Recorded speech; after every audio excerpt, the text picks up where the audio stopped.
علامہ محمد اقبال رحمۃ اللہ علیہ 9 نومبر 1877 میں پاکستان کے شہر سیالکوٹ میں پیدا ہوئے۔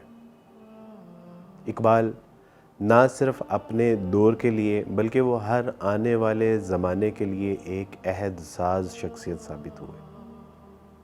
علامہ اقبال ہمارے لیے اللہ سبحانہ و تعالیٰ کی ایک بہت بڑی نعمت تھے۔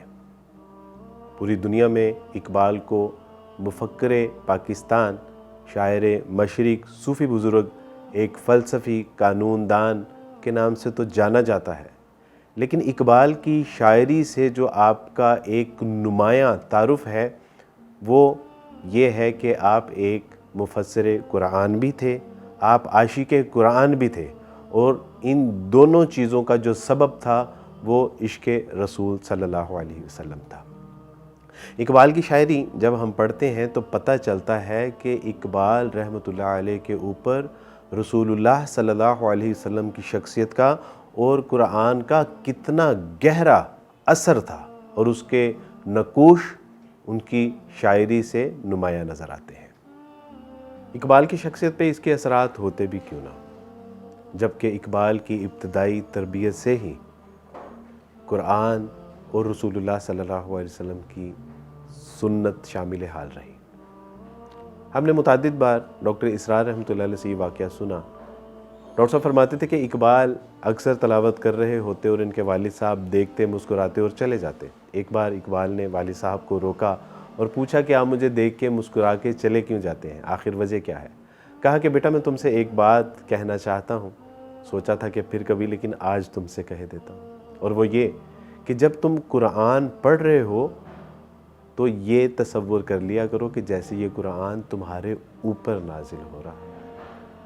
یہی وجہ تھی کہ اقبال نے اپنے والد صاحب کی اس نصیحت کو ہمیشہ پیش نظر رکھا، اور اس کا ماخذ، اس کا آبسٹریکٹ یہ نکلا کہ اقبال نے فرمایا کہ تیرے ضمیر پہ جب تک نہ ہو نزول کتاب، گرا کشا ہے ناراضی نہ صاحب کشاف۔ اقبال نے جب دیکھا کہ اس امت کی زبوں حالی کے اسباب و محرکات کیا ہیں، تو جب دیکھا کہ اقبال نے کہ انہوں نے قرآن کو چھوڑ دیا، تو اپنی قوم، ملک، ملت کو، امت مسلمہ کو پیغام دیا کہ قرآن میں ہو غوطہ زن مرد مسلمہ، اللہ کرے تجھ کو عطا جدت کردار۔ اقبال نے آج سے 100 سال پہلے اپنی نوجوان نسل کے لیے جو پیغام دیا تھا کہ گلا تو گونٹ دیا اہل مدرسہ نے تیرا، صدا آئے کہاں سے لا الہ الا اللہ، تو واللہ یوں لگتا ہے کہ جیسے اقبال آج کے نوجوان سے مخاطب ہے۔ اقبال نے کہا تھا کہ دیکھو اگر اس قرآن کو تم نے چھوڑ دیا تو پھر ذلت اور رسوائی تمہارا مقدر بننے سے کوئی نہیں روک سکتا۔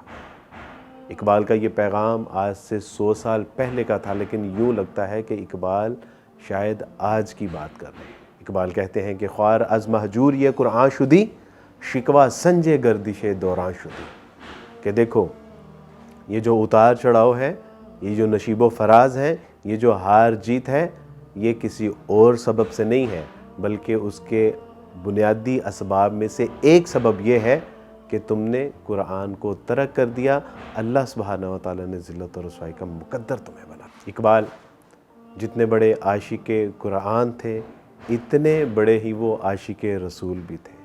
اقبال رحمہ اللہ فرماتے ہیں کہ تو غنی از ہر دو عالم من فقیر، روز محشر عذر ہے من پذیر۔ اے اللہ تو تو بادشاہوں کا بادشاہ ہے، اے اللہ تو تو شہنشاہوں کا شہنشاہ ہے، اے اللہ تو تو غنی ہے، میں فقیر ہوں، تو دینے والا ہے، میں مانگنے والا ہوں، اے اللہ تو دے کے نہیں تھکتا، میں مانگتے ہوئے نہیں تھکتا۔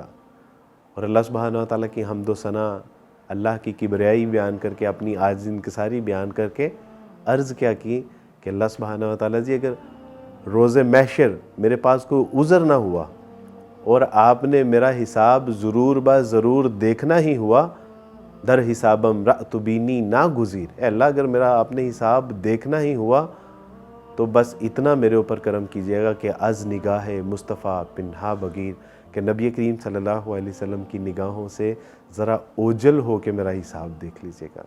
اور پریشانی یہ نہیں تھی کہ مجھے نموشی کا سامنا یا مجھے شرمندگی کا سامنا، بلکہ یہ تھا کہ نبی صلی اللہ علیہ وسلم اپنے امتی کا یہ زب و حالی کا منظر دیکھ کے کہیں پریشان نہ ہو۔ یہ تھا معیار عشق اقبال کا رسول اللہ صلی اللہ علیہ وسلم سے۔